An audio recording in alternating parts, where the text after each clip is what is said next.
Olá, seja muito bem-vindo a mais uma aula. É com muita alegria que eu recebo você aqui em mais um vídeo para a gente aprender dicas valiosas para que você consiga a sua aprovação no exame da ordem. Se você ainda não me conhece, eu sou a professora Maiara Princiotti, professora universitária em cursos preparatórios e eu ajudo você a passar no exame da OAB.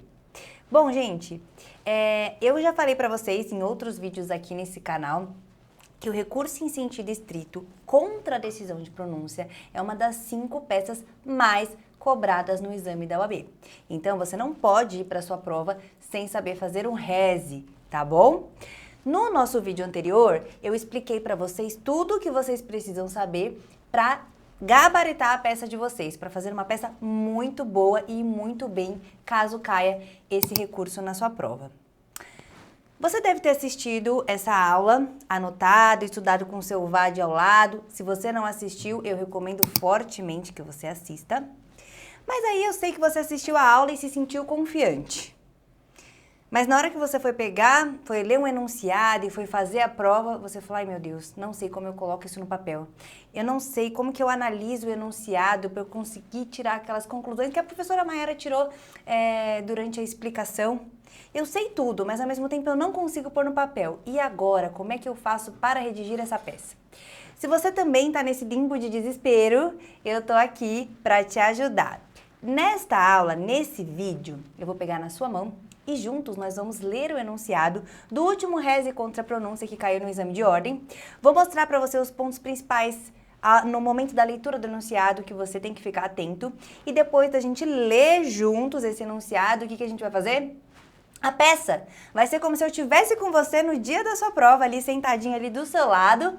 E a gente vai fazer desde o endereçamento até o encerramento. Aqui eu vou ensinar tudo para vocês. Como que conta prazo, como que eu faço ali o preâmbulo, como que eu faço as minhas razões.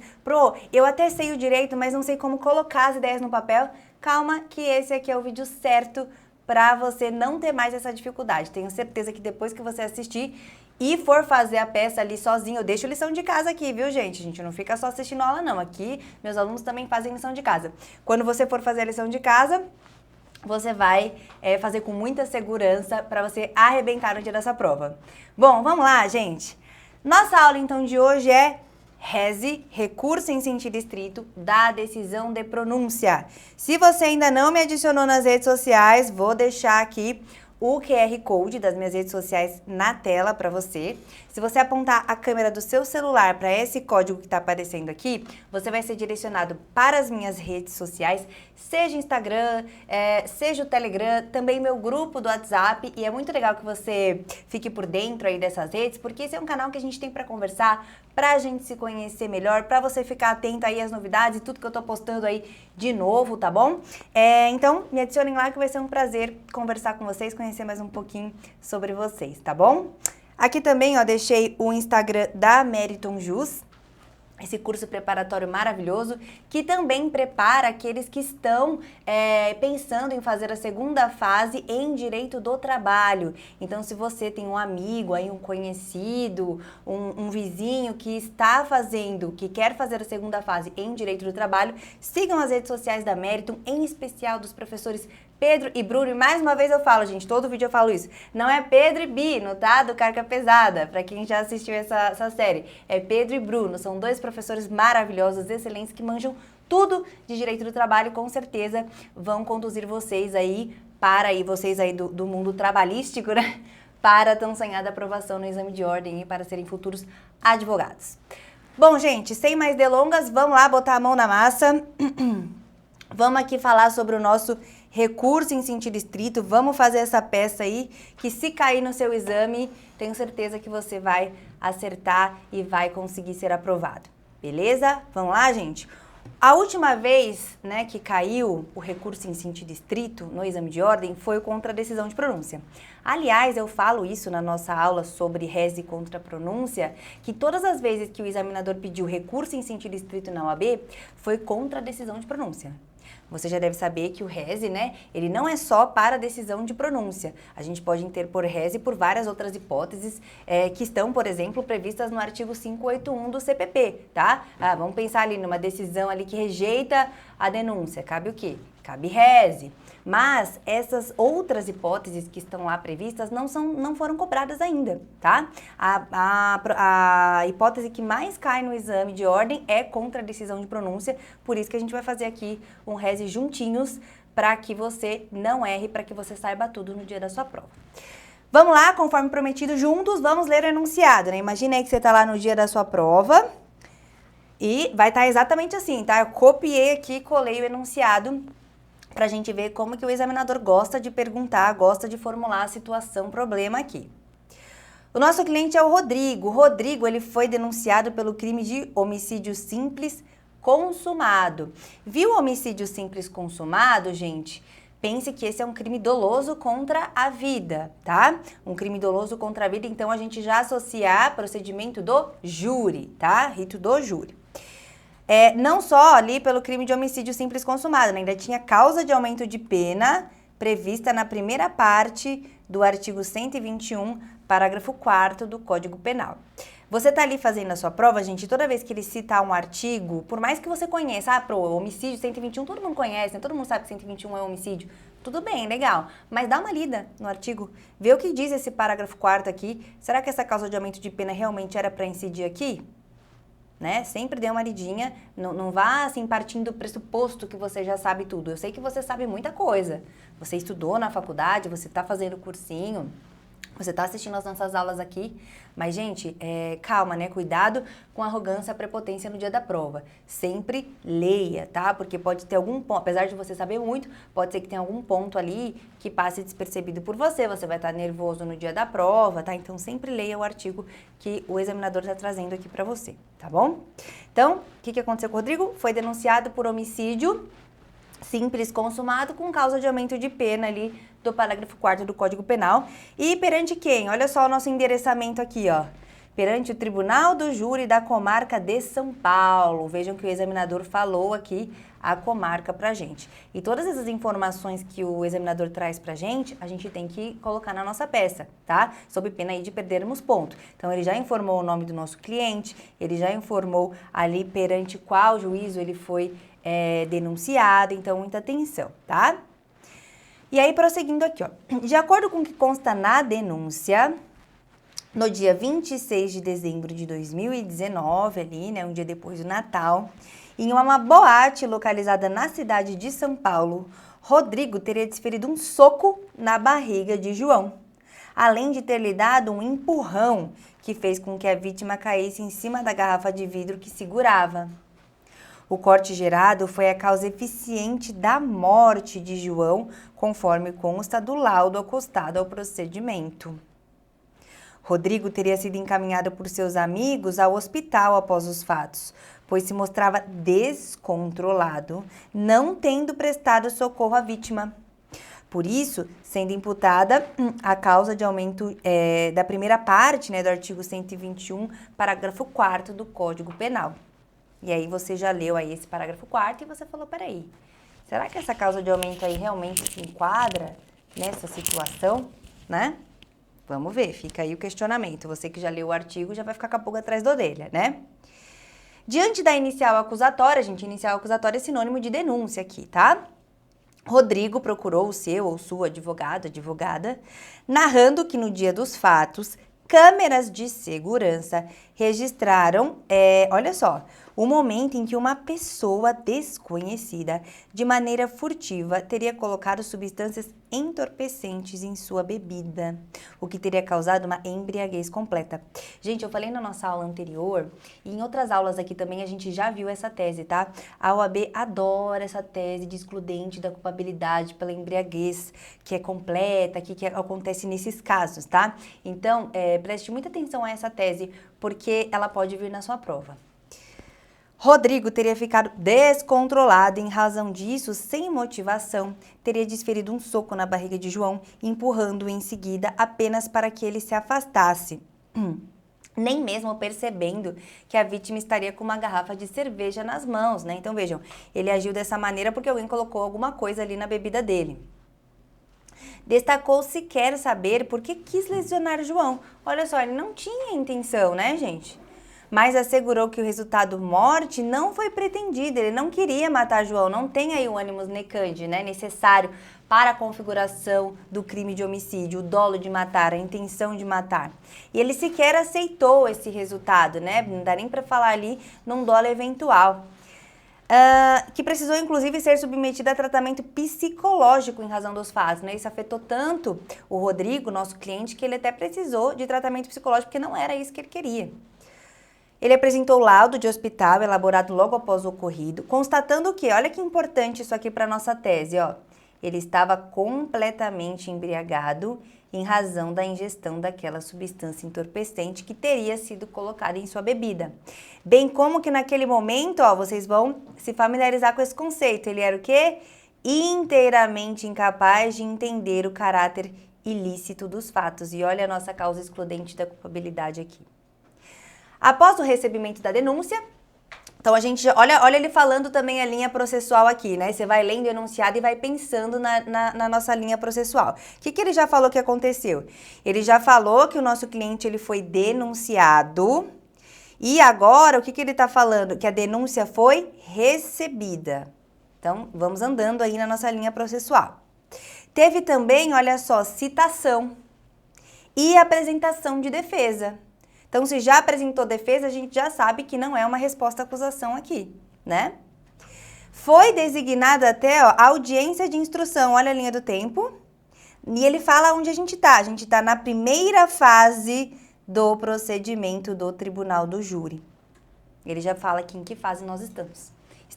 Lembra na nossa aula sobre rese contra pronúncia? Eu falei que o procedimento do júri ele é bifásico, né? Nós temos a primeira fase que é muito semelhante ao procedimento comum, né? Porque nós temos ali, e ele tá falando aqui nessa linha do tempo, a gente tem peça acusatória, recebimento da peça acusatória, citação, defesa, audiência de instrução e julgamento, temos os memoriais e, por fim, o juiz pode proferir 4 decisões, né? Quem lembra quais são essas 4 decisões? A gente tem a pronúncia, impronúncia, desclassificação ou absolvição sumária, né? Vejam que aí é o que diferencia do procedimento comum, porque no procedimento comum, após os memoriais, nós temos uma sentença, que pode ser condenatória ou absolutória, certo? Então, ele já explicou que a gente está na primeira fase do júri, então você pode aí prever que vai vir uma pronúncia aí, tá? Então, na primeira fase do procedimento do tribunal do júri, o que ele fez? Foram ouvidas aqui as testemunhas de acusação e de defesa, além do interrogatório do réu. Só que olha o que aconteceu. Os policiais responsáveis pelas investigações e pela oitiva dos envolvidos, arrolados como testemunhas pelo MP, informaram ao magistrado que se atrasariam para o ato judicial, pois estavam em importante diligência. Não querendo fracionar a colheita da prova, o que o magistrado determinou? A oitiva das testemunhas de defesa antes das de acusação. Isso pode, gente? Eu posso ouvir as testemunhas de defesa antes das testemunhas de acusação? O que a gente tem que ter em mente? Primeiro, lembra que eu falei para vocês na nossa aula que cuidado, né, quando a gente estiver analisando o enunciado, com o que acontece em audiência. Porque muitas vezes a gente pode extrair uma nulidade no que aconteceu na audiência, durante os atos praticados na audiência. E aqui a gente tem um exemplo aqui.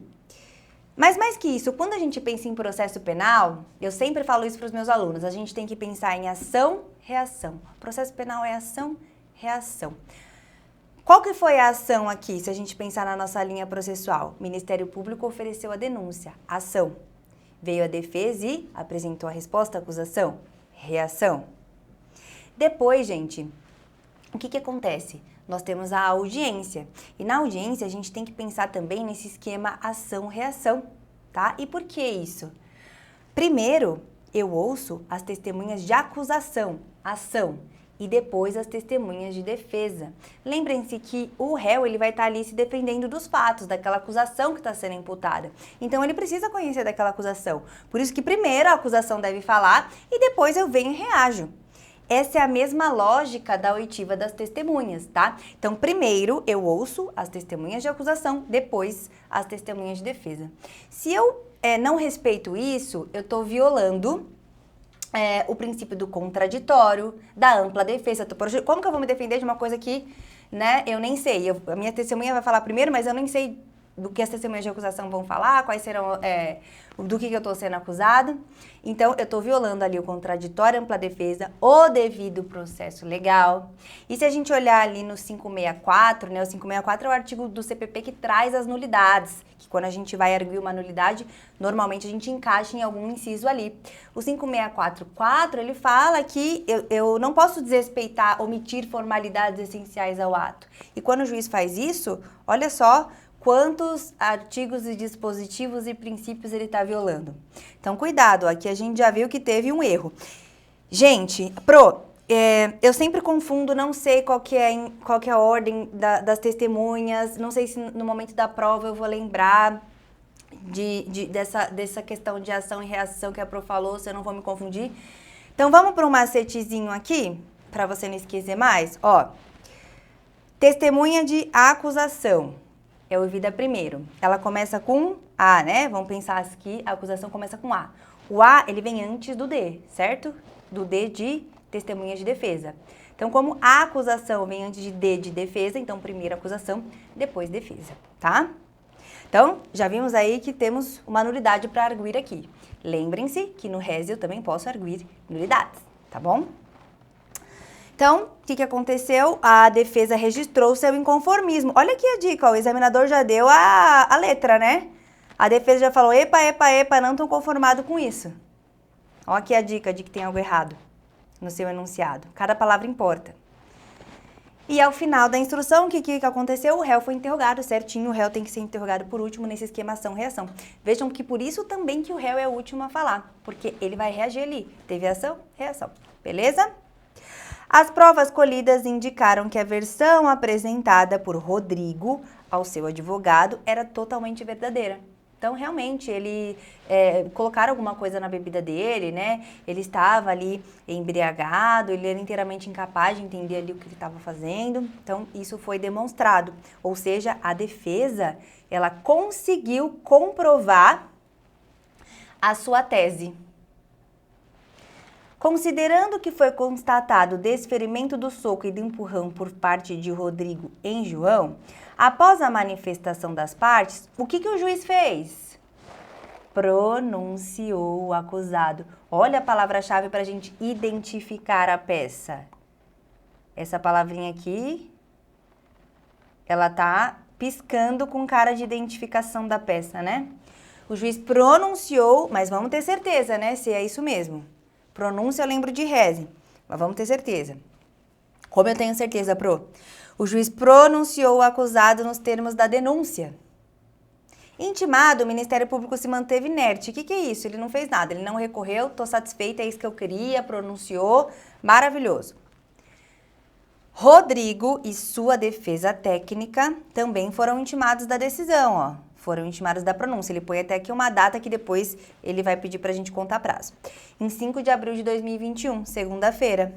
E aí ele fala, considerando apenas as informações expostas, apresente na condição de advogado de Rodrigo a peça jurídica cabível, diferente de habeas corpus e embargo de declaração, né? Não vão dar peças fáceis assim também, né, gente? O negócio aqui não é bagunça.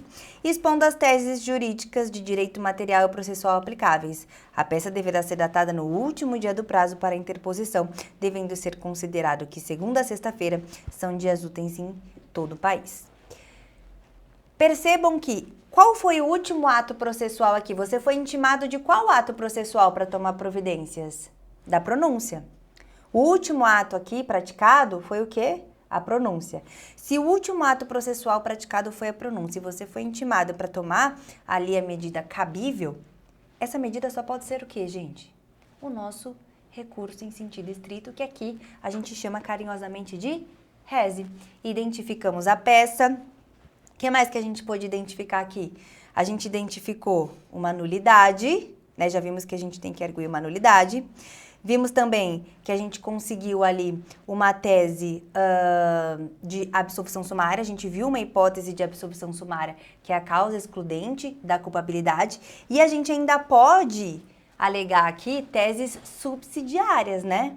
A gente ainda pode pedir uma desclassificação para quê? Para lesão corporal, seguida de morte, né? Porque, olha só, Ele está falando aqui no enunciado que o Rodrigo, nosso cliente, ele não queria esse resultado, o resultado morte, né? Como foi um resultado culposo, ele não queria, ele não assumiu o risco, né? Então, a gente está diante ali também de uma tese de desclassificação e, subsidiariamente ainda, a gente pode pedir o afastamento daquela causa de aumento de pena que não tem nada a ver, não é aplicável aos crimes dolosos, somente aos crimes culposos. Olha quantas teses aqui a gente tem para alegar nessa peça.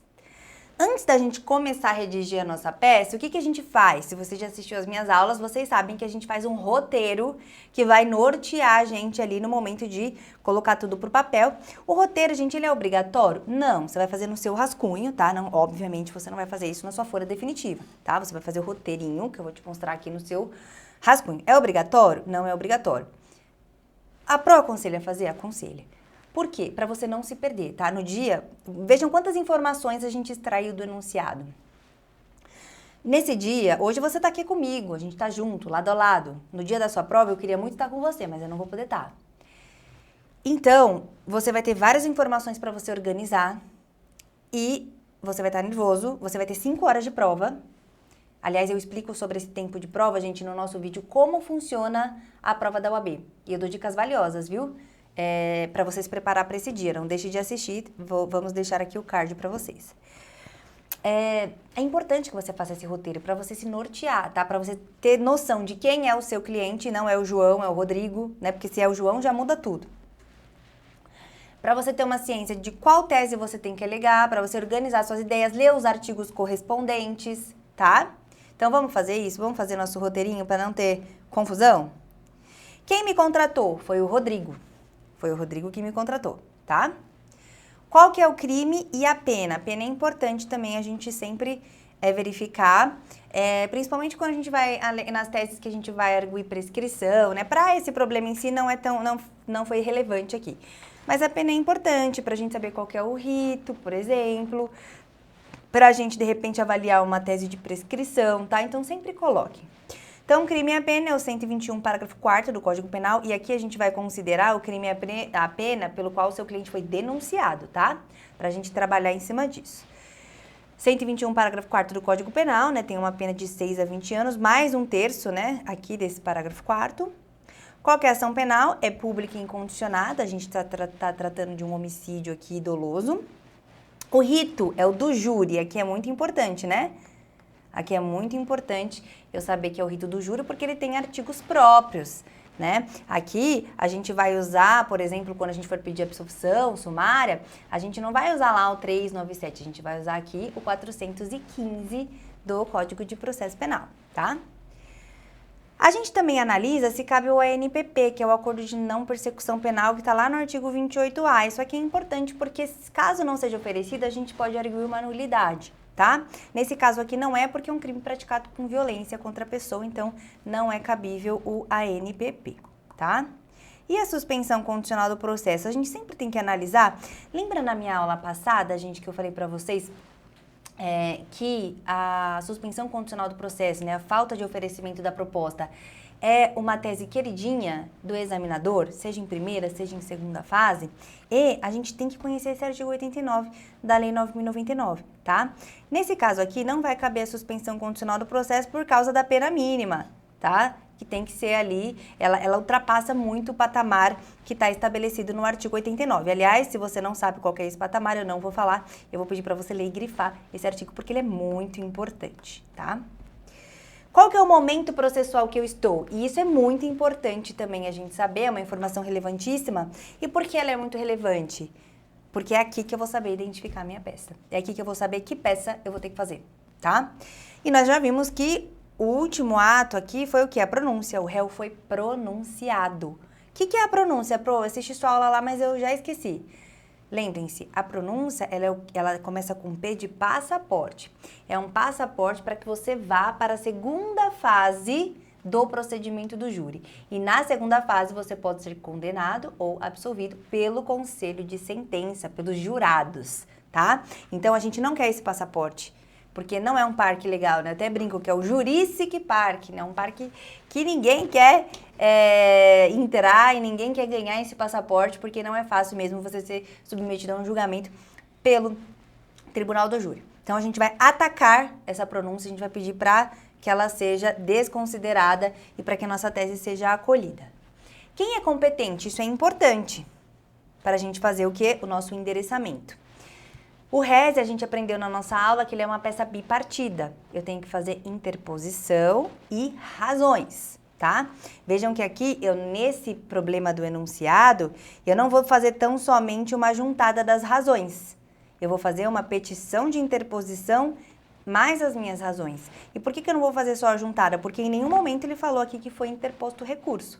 Se o examinador dissesse que o recurso já foi interposto, o rese, e era só para você apresentar suas razões, tudo bem você fazer uma petição juntada.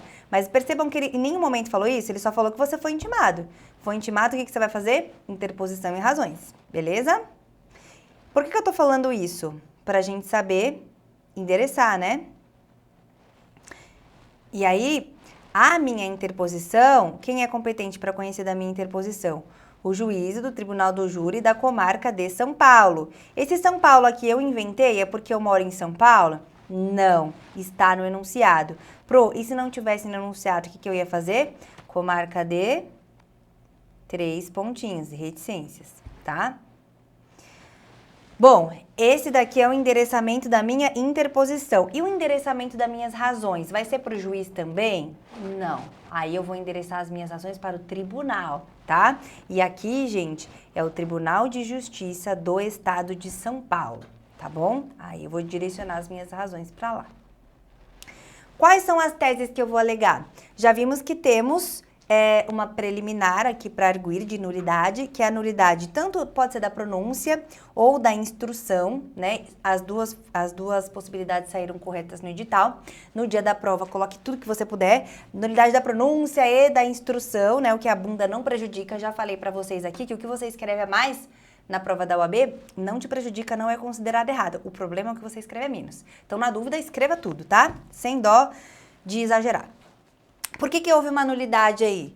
Porque o juiz, inadequadamente, ele inverteu a ordem da oitiva das testemunhas durante a audiência. E a gente já viu que isso viola o artigo 411 do Código de Processo Penal, viola o princípio do contraditório, viola o princípio da ampla defesa, o artigo 564, inciso 4º do Código de Processo Penal também tá muito errado isso e a gente vai ter que arguir em preliminar. No mérito, o que eu vou pedir no recheio da minha peça? O que eu quero pedir? Eu quero atacar a decisão de pronúncia. A gente viu que existe uma tese de absolvição sumária, tá? Uma tese de absolvição sumária diante da causa excludente da culpabilidade. E subsidiariamente, por que, gente? Subsidiariamente, a absolvição sumária vai ser sempre mais interessante do que a impronúncia, que a gente também pode pedir, e do que a desclassificação. Então, se você encontrou uma tese de absolvição sumária, ela tem que ser alegada primeiro. Ah, mas eu tenho aqui, posso alegar em pronúncia também. Também você vai arguir, mas o mais interessante é absolver sumariamente o seu cliente, tá? Até por questões ali da coisa julgada, tal, das investigações não transitarem julgada ali de uma maneira material, diferentemente das outras hipóteses em que ele pode ser denunciado e pronunciado novamente, tá? A gente vai pedir, então, a absolvição sumária e, subsidiariamente, a gente vai pedir a desclassificação para lesão corporal seguida de morte. Por quê? Ele não tinha o dolo de matar.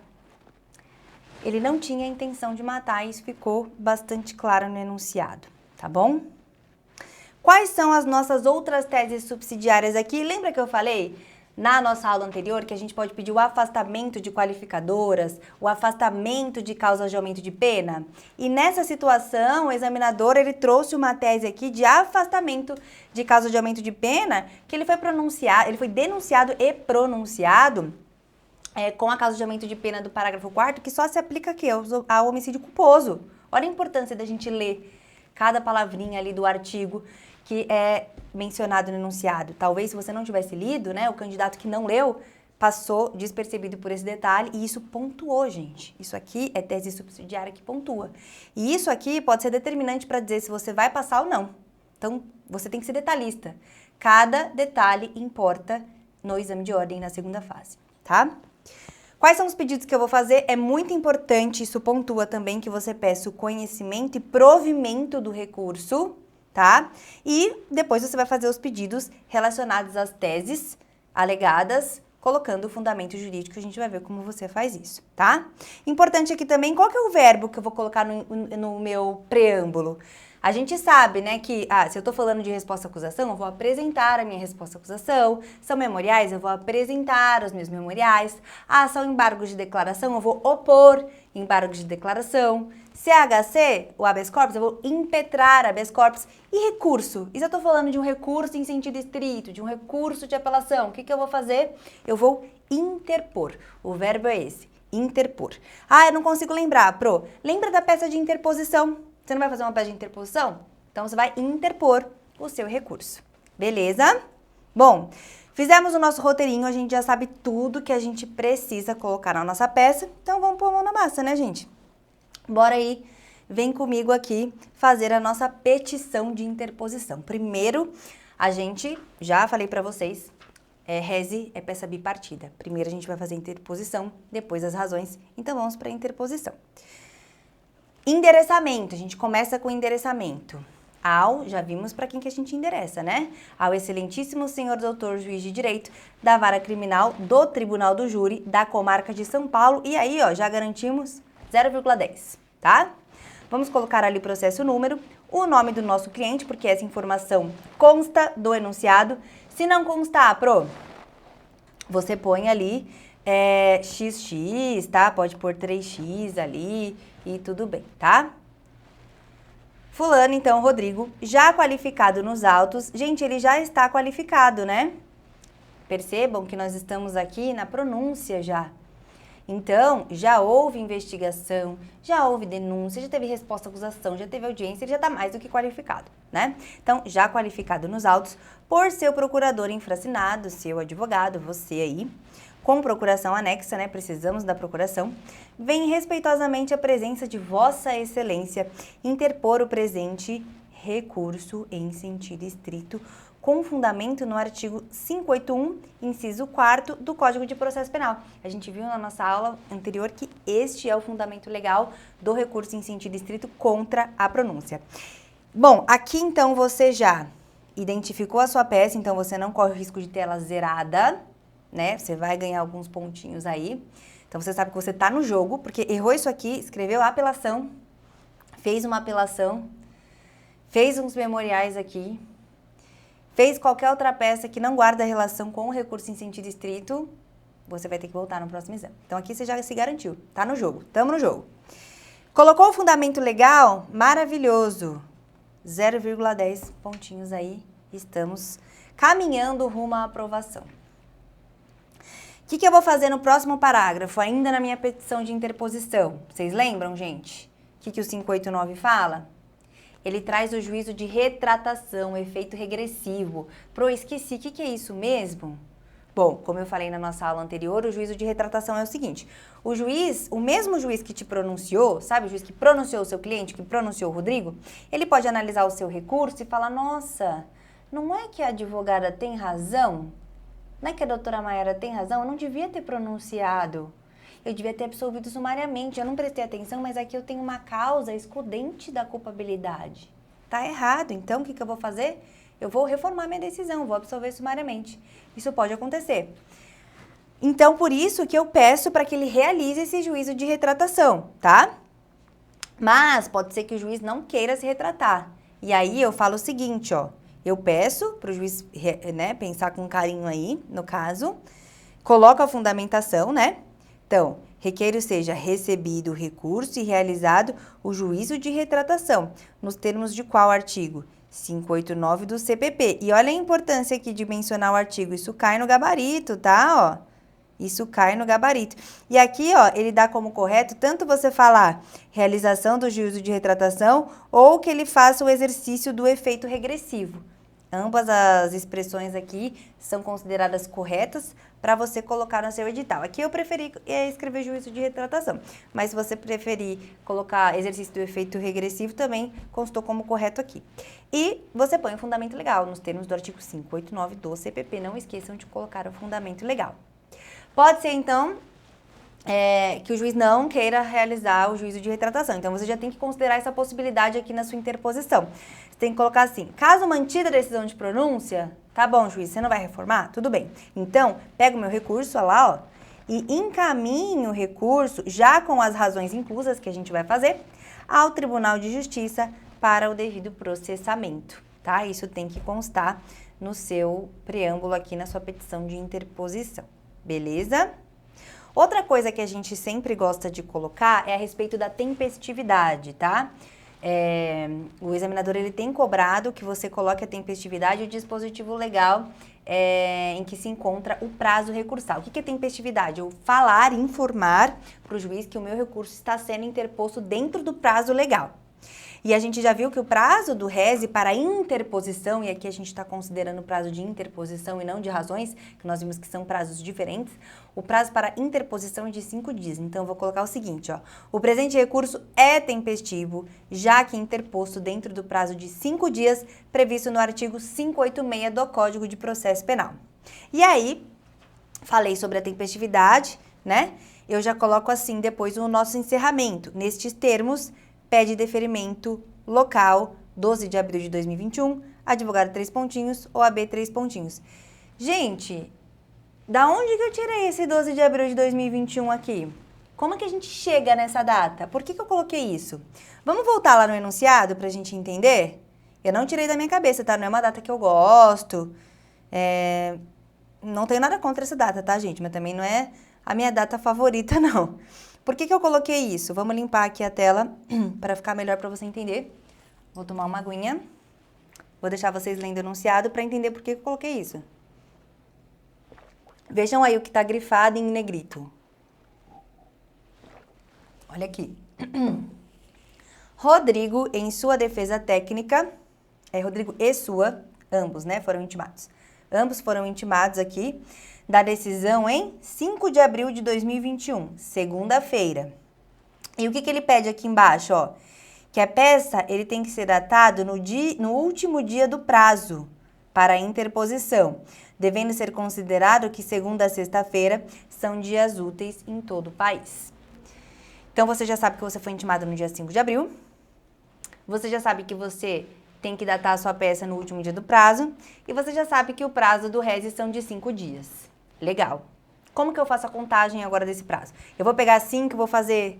Na sua prova você vai fazer isso, ó, 5, 6, 7, 8, 9, 10. E vai colocar lá 10 de abril? É assim que você vai fazer? Você vai contar na sua mão? 5, 6, 7, 8, 9, 10? Não. Se você fizer isso, você vai errar. Porque vocês viram que não é 10 de abril, né? É 12 de abril. E como que a gente chegou nessa conclusão? Posso levar calendário no dia da prova?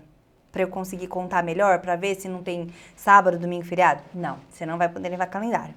Então, o que você vai fazer? Você vai fazer o seu próprio calendário, tá? Mas calma que é uma coisa muito simples, não vai te tomar tempo e vai garantir aí preciosos, ó, 0,10 pontinhos para vocês. E de grão em grão, gente, a galinha enche o papo, tá? Não vamos negligenciar isso. Você vai fazer rapidinho o seu calendário caseiro, igual tá aqui, ó. Você vai escrever lá, abreviado, né, gente? Pra gente ganhar tempo também. Segunda, terça, quarta, quinta, sexta, sábado e domingo. Isso é importante. Por que que é importante, gente? Porque pode ser, e olha o que aconteceu aqui, ó. 1, 2, 3, 4, 5. O último dia do prazo aqui, se eu considerando 5 dias, caiu num sábado. Sábado. O meu prazo, ele pode se encerrar em dia não útil?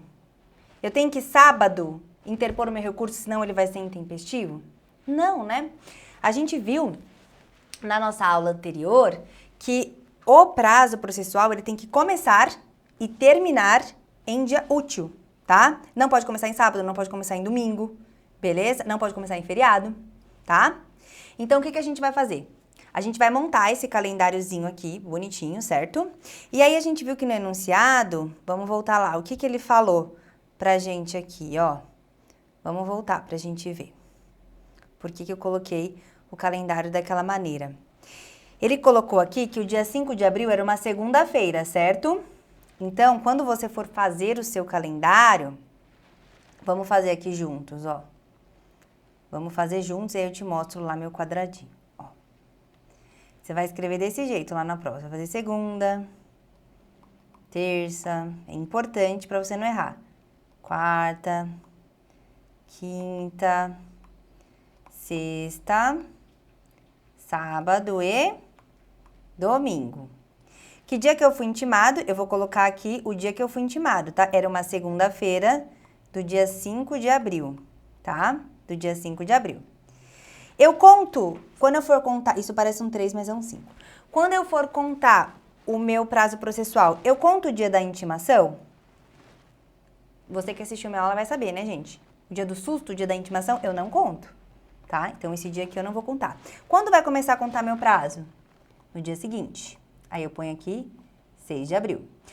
Um dia de prazo já foi. 6. Vou contar 5 vezes isso, porque são 5 dias de prazo, né? 6 de abril, 7 de abril, 8 de abril, 9 de abril, 1, 2, 3, 4. Qual foi o último dia aqui? 5. 10 de abril. Só que olha o que eu observo aqui, ó. É um sábado. Começa a contar o prazo aqui? Não, porque não é dia útil. Sábado, domingo não é dia útil, tá? Não são dias úteis. Então, o que eu faço? Eu continuo contando aqui minha data. Eu ponho 11 de abril, então eu ganhei mais 2 dias aqui de prazo. É uma beleza quando acontece isso, né, gente? Na prática, a gente ganha mais, a gente fica feliz. E aí, segunda-feira, que dia? 12 de abril. E aqui é que deu meu prazo, tá? Então, como o meu prazo de 5 dias encerrou no sábado, como que é a regrinha lá? Eu dei até um quadrinho pra vocês explicando isso. O meu prazo, o último dia do meu prazo vai ser o próximo dia útil subsequente. Qual que é o próximo dia útil subsequente? Segunda-feira. Pro, mas e segunda-feira fosse feriado? Aí você ia colocar mais um aqui, ó. 13 de abril, e esse aqui ia ser seu prazo. Então, vejam que fazendo esse calendáriozinho não tem erro. Cuidado, não vai contar. Ah, 5 de abril, não seja afobado. 5 de abril, 5 dias, 6, 7, 8, 9, 10. Não faça isso que você vai errar. Faça o seu calendáriozinho rápido, caseiro aqui, ó, viu? A gente não gastou, a gente gastou pouquíssimo tempo, você vai ser super rápido ali na prova e você vai garantir os pontos, tá bom? Agora, vamos ver ele bonitinho, porque minha letra todo mundo fala que é feia, mas eu quis fazer junto com vocês pra vocês verem que é rapidinho, que vale a pena. Vamos ver ele bonitinho aqui? Olha que bonitinho que fica, tá vendo, ó? Achei aqui meu dia do prazo, 12 de abril, tá? Show de bola, já ganhamos 0,10 só por fazer esse calendáriozinho massa aqui, tá? Bom, terminamos a nossa petição de interposição. O que a gente vai fazer agora? As razões, tá bom? Pode ser na mesma folha? Pode ser na mesma folha, tá? Não tem problema nenhum, você pode fazer na mesma folha a petição de interposição e a petição de razões, mas sempre ali pula umas linhazinhas, tá? Pra não ficar aquela coisa toda tumultuada, tudo junto, tudo feia, tá? Aqui a gente ainda tem tese preliminar, temos 2 teses de mérito, vamos ter pedidos, então compensa vocês fazerem na mesma folha, tá? Lembrando que a gente tem 5 folhas para fazer a peça, 150 linhas, e eu falo sobre isso na nossa aula, sobre como funciona a segunda fase da UAB. Então, se você tem essas dúvidas ainda, corre lá para assistir esse vídeo, depois de assistir esse aqui, né, gente? Não vamos quebrar o raciocínio também, né? Bom, nas nossas razões, nós também temos endereçamento, mas é um endereçamento diferente. Aqui, a gente não vai endereçar para o juiz, como a gente fez na nossa petição de interposição. Nas razões, a gente vai endereçar para quem? Para o tribunal. Quem vai reformar a decisão do juiz, se ele não fizer o juízo de retratação, vai ser o tribunal, serão os desembargadores, tá? Então, você vai falar egrégio, né? Tribunal é uma coisa chique, a gente vai pôr uma palavra chique aqui. Egrégio Tribunal de Justiça do Estado de São Paulo. Colocou isso, gente? Olha aqui que você já ganhou, 0,10, de grão em grão a galinha enche papo, estamos chegando aí, caminhando para a nossa aprovação. E aí você vai fazer a identificação aqui das partes. Você vai colocar o recorrente, que é o Rodrigo. Por que eu pus Rodrigo? Porque estava essa informação no edital. No edital não, no enunciado. O recorrido é o Ministério Público, processo número 3 pontinhos. Aí você vai escrever aqui, razões de recurso em sentido estrito para que o examinador perceba e para que fique bem claro que você sabe que você precisa fazer as razões nesse momento, que nesse momento que você está fazendo são as razões e que você sabe que o réis é uma peça bipartida.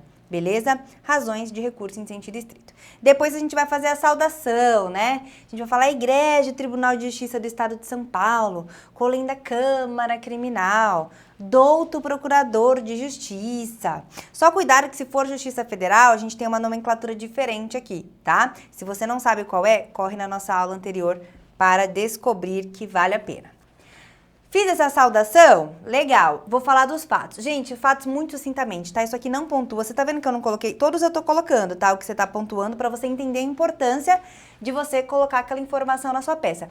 Mas você tá vendo que aqui, ó, nos fatos, eu não coloquei não colei nada sobre pontuação porque não pontua. Mas é interessante fazer, tá? Faz parte da peça e eu acho legal, como eu sempre falo nas aulas, quando você faz dos fatos, às vezes aquilo chama atenção para um detalhe que você não tava percebendo, não tava se atentando, tá? Às vezes você tá fazendo os fatos e fala, puxa, tem uma causa de aumento de pena aqui que eu não me liguei. Pode ser que tenha alguma tese aqui. Olha só como é legal você fazer os fatos, mas faça sucintamente. Como que eu fiz aqui?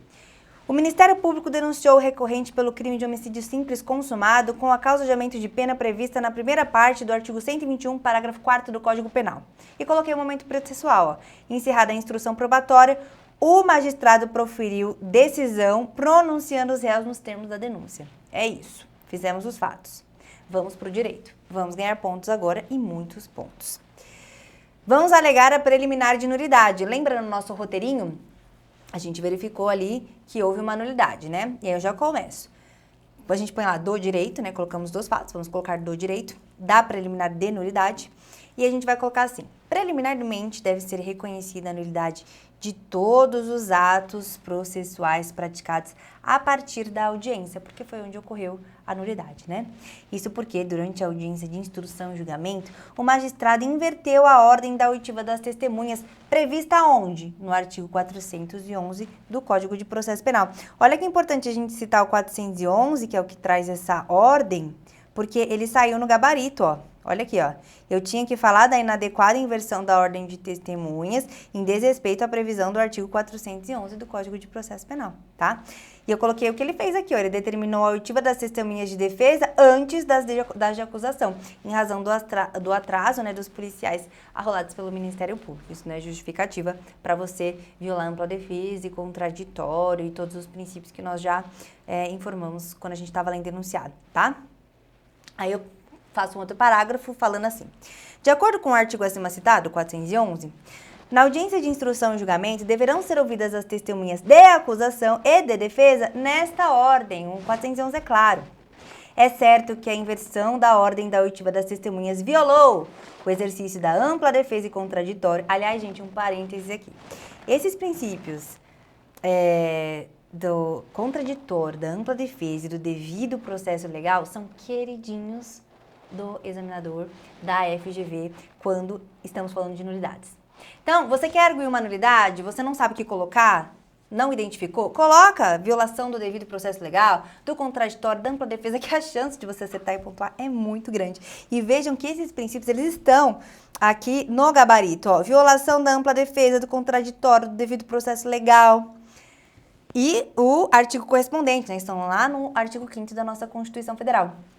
Então, vejam, né, eu mostrei para vocês na nossa aula sobre reze e contrapronúncia quantas vezes esses princípios todos aqui já caíram no exame de ordem, todas as vezes em que caiu reze e contrapronúncia. Não só em reze e contrapronúncia, mas vocês vão observar também, se vocês continuarem assistindo as nossas aulas, que caíram em outras peças também.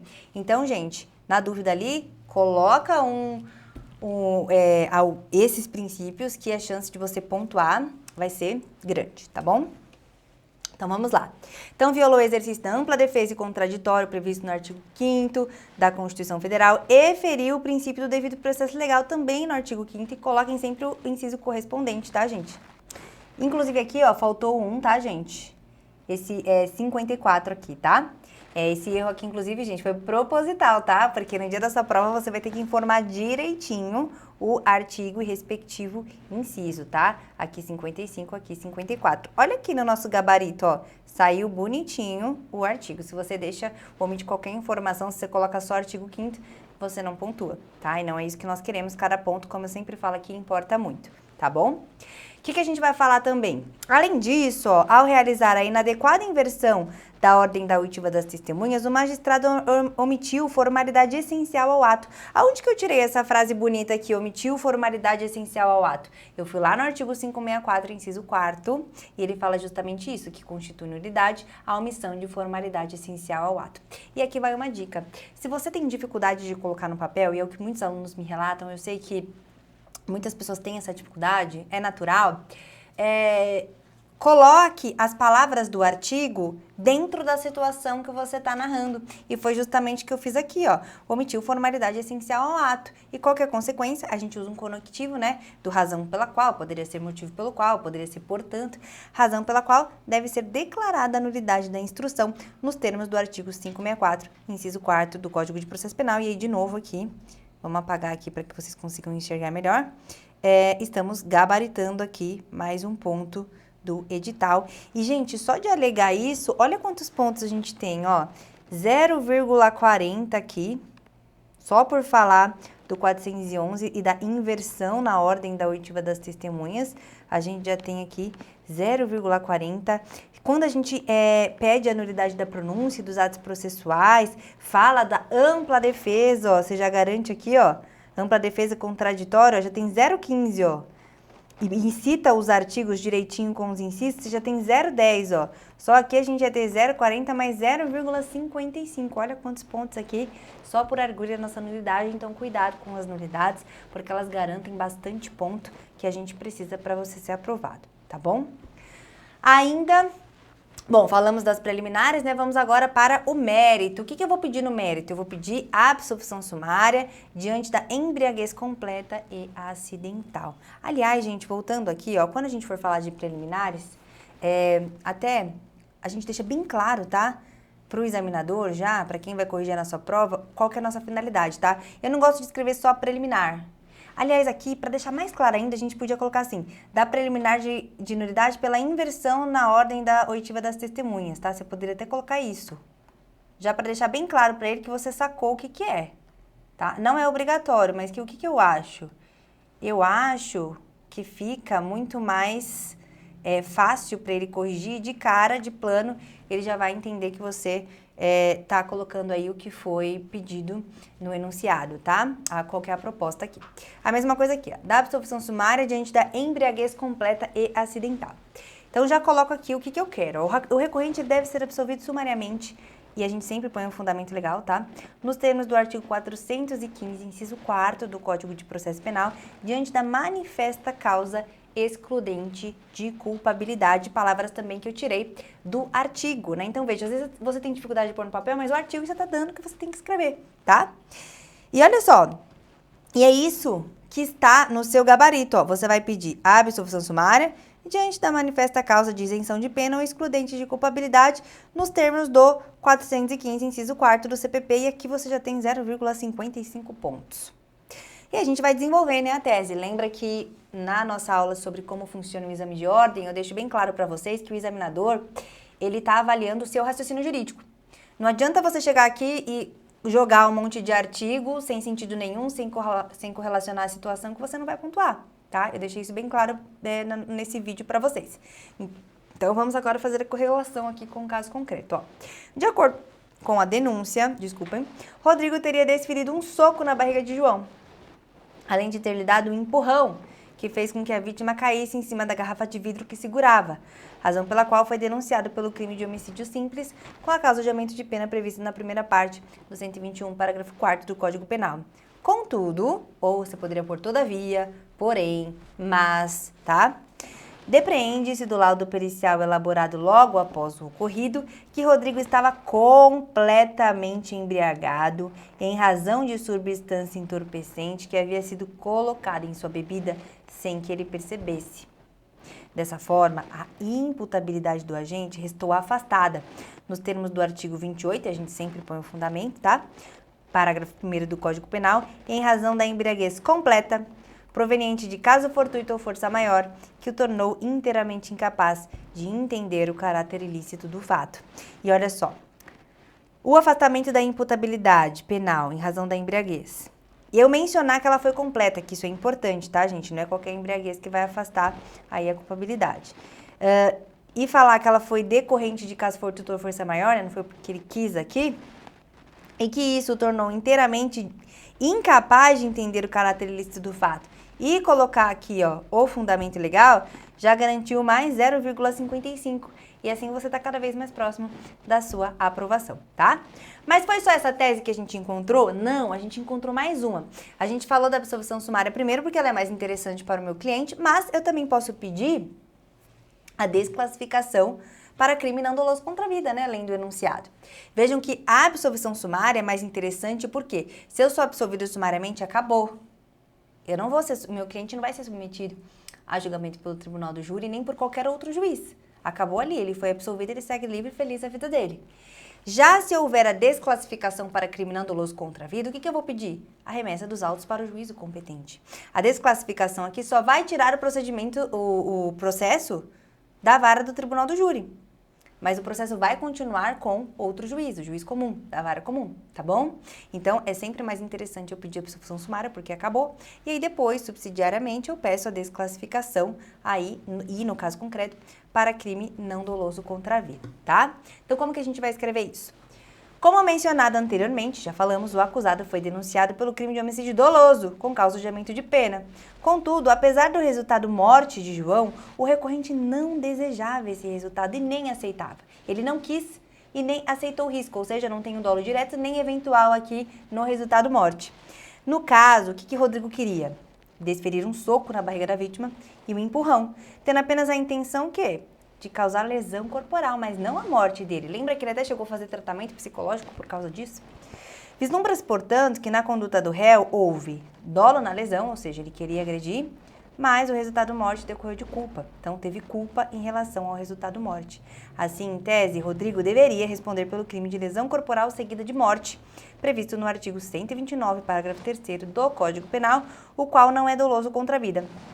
E, gente, se não é doloso contra a vida, ele não deve ser submetido a julgamento pelo tribunal do júri. E o que a pronúncia faz? A pronúncia é o quê? Vamos lembrar? O passaporte para que eu passe para a segunda fase do tribunal do júri, no qual eu serei julgado pelo conselho de sentença, pelos jurados. Mas, gente, lesão corporal seguida de morte não é um crime doloso contra a vida.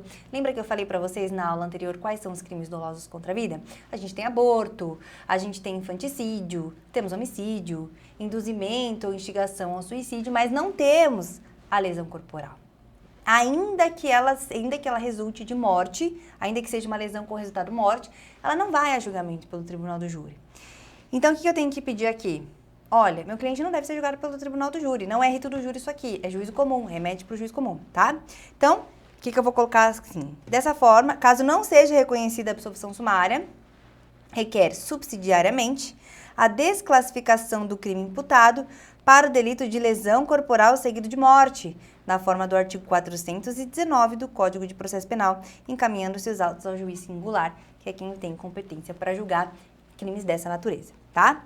E aí, gente, olha só de falar, pedir a desclassificação, colocar o artigo 419, né, explicar a situação aqui que eles não tinham, que a intenção dele era só causar lesão e não matar, 0,65, olha só como pontua, tá?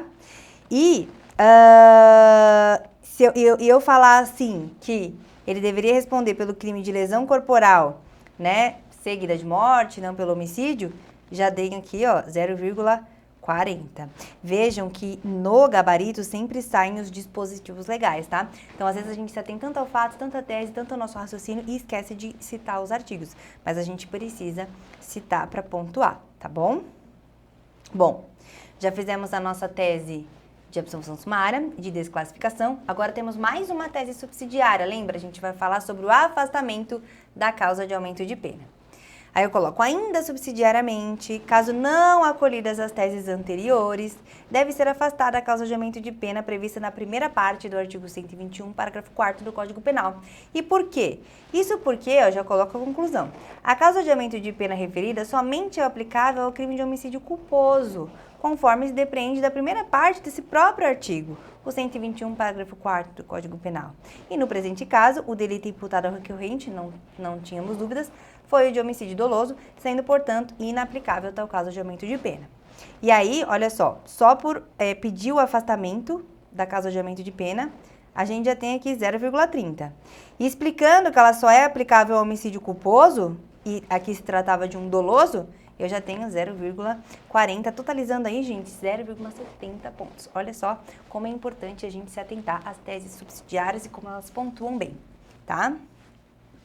Vamos para a nossa parte aqui, caminhando para o final? Os pedidos, o que eu tenho que pedir? Olha só o que ele considerou aqui no gabarito, que eu sempre falo para vocês, falei na aula anterior e repito. Você tem que pedir que o recurso seja conhecido e provido. Não esqueçam dessas duas palavrinhas importantes, tá? Então, você vai pedir, antexposto requer seja conhecido e provido o presente recurso, com a reforma da decisão, né? Eu quero que o tribunal mude, aquela, não quero pronúncia, quero outra decisão. A decisão de pronúncia para que seja o quê? Aí a gente vai colocar tudo que nós... Aqui, gente, os pedidos, a gente vai colocar as letras, né? E eles nada mais são do que um resumo do que nós já pedimos nas nossas teses, tá? Então, o que eu vou pedir no A? E vai ter que ser na ordem... A gente não começou pelas nulidades? Então, o nosso pedido vai começar pela nulidade, tá? Não queira atropelar e fazer tudo de maneira bagunçada, que isso vai confundir a cabeça do examinador, tá? Então, A, reconhecida a nulidade dos atos praticados desde a audiência de instrução e julgamento, nos termos do artigo 564, inciso 4º do CPP, que traz essa hipótese de nulidade. O que mais que eu quero? Que o réu seja absolvido sumariamente, com fundamento no 415, inciso 4º do CPP, diante da manifesta causa excludente da culpabilidade, decorrente da embriaguez completa e acidental, que decorreu de caso fortuito ou força maior, tá? Percebam, gente, que eu tô colocando o fundamento legal de tudo, tá? Então, no pedido, coloquem o fundamento legal também. Subsidiariamente, né? Então, caso o meu cliente não seja absolvido sumariamente, requer, então, seja desclassificado o delito de homicídio consumado para o crime de lesão corporal seguida de morte, com a consequência remessa para o juízo comum, na forma do artigo 419 do Código de Processo Penal. E também, de forma subsidiária, né, afastar a causa de adiamento de pena prevista na primeira parte do artigo 121, parágrafo 4º do Código Penal. Então, caso ele seja, né, você pode até colocar assim, caso ele seja pronunciado, que seja com o afastamento dessa causa de adiamento de pena, beleza? Bom, então esses são os nossos pedidos aqui das nossas razões e a gente vai para o encerramento. Nesses termos, pede deferimento, local, 12 de abril. Então aqui, gente, a mesma data que você colocou na sua interposição, você vai colocar nas razões. Eu expliquei para vocês na aula anterior que a gente tem um prazo de 5 dias para interpor e de 2 dias para apresentar razões, tá? Mas na prática é assim, primeiro eu vou interpor. O juiz conheceu ali do meu recurso, analisou meu recurso, interpôs meu recurso, ele vai me intimar para eu apresentar as razões se ele não fizer o juízo de retratação. Aí sim que eu tenho 2 dias. Mas se a gente está falando de exame da OAB, a gente vai fazer interposição e razões na mesma data. A gente não vai poder voltar dali 2 dias para falar, oi, vim aqui fazer as razões, né? Você fez a prova no domingo, aí você volta, segunda, terça-feira você está lá para fazer as razões. Não, você vai fazer interposição e razões no mesmo dia. Então, o mesmo 12 de abril de 2021 que a gente aprendeu a contar, que a gente fez aquele calendário massa lá atrás, a gente vai colocar aqui nas razões, tá? E depois, advogado, OAB, e lembrando que colocou data, datou certinho, você tem até 0,10. Olha que bacaninha isso. Bom, gabarito oficial aqui, a gente tem uma visão, já coloquei ele nos pontos em que nós estamos tratando, mas estou colocando aqui de uma maneira geral para vocês verificarem como que isso vai sair e a importância, a relevância de cada item que a gente trabalhou aqui. E assim, gente, a gente termina a nossa peça, fizemos juntos aqui esse recurso em sentido estrito contra a decisão de pronúncia. Espero que você tenha aprendido bastante, que você esteja se sentindo mais seguro, mais confiante para redigir a peça, mas o seu estudo não acabou por aqui não. Não basta você assistir minhas aulas, por mais que eu me esforce e queira falar tudo para vocês da maneira mais didática e com o maior carinho e responsabilidade possível, gente. Se vocês não treinarem em casa, certamente vocês não vão conseguir êxito na aprovação. Pensando nisso, eu deixei aqui uma lição de casa e aqui tem um enunciado, ó, tá vendo? Eu coloquei aqui um enunciado para vocês que já caiu no exame de ordem, importante a gente ver como já caiu. E, gente, quem fizer essa lição de casa e quem fizer essa peça aqui até o dia da próxima segunda fase do exame de ordem, né? Nós estamos no 39 agora, no momento que eu tô gravando esse vídeo é o 39. Então, quem fizer isso até a data da segunda fase do 39, e quiser que eu corrija essa peça, manda aqui, comenta aqui nesse vídeo, fala eu quero, Pro, que aí a nossa equipe aqui da Meriton Jus vai entrar em contato com você, vai enviar um link para que você mande a peça para mim, que você elabore essa peça aqui, tá? Essa da lição de casa, elabore a peça, vai te encaminhar todas as orientações, você elabora e eu corrijo a sua peça, tá bom? Demonstrando ali o que você tem que falar, o que você não tem que falar, tá? Te ajudando rumo à sua tão sonhada aprovação. Eu quero ver você advogado o mais rápido possível, tá bom? Gente, bons estudos para vocês, um grande beijo e até a nossa próxima aula.